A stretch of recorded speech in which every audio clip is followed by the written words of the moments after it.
Pinapahanap yung first hanggang third derivative ng f of x is equal to sin x at yung value ng third derivative ng function na yun.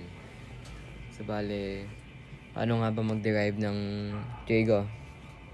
Bale, ganito yung guide natin. Kapag sine and cosine, magbabaliktaran lang sila. Kapag cosine daw, ay may negative. Tangent and cotangent, magiging secant and cosecant. Ay, may squared pala to. Yan. Tapos kapag secant at cosecant, dalawahan na yan. Which is, copy nyo yun. Secant, cosecant. Tapos again yung tangent or cotangent. Isa pang palatandaan dito, or pattern, ay kapag may cos sila, negative yung derived version.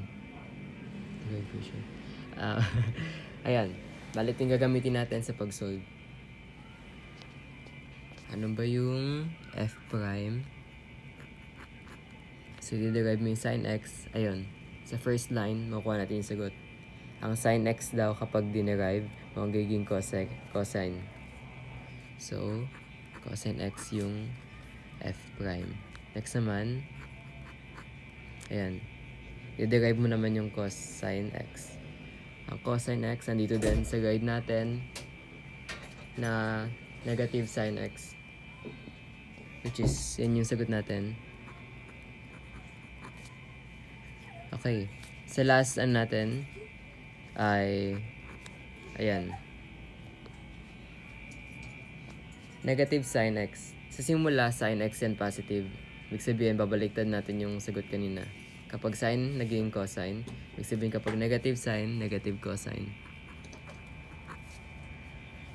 Ngayon, ano yung third derivative ng function kung saan yung value ay 2.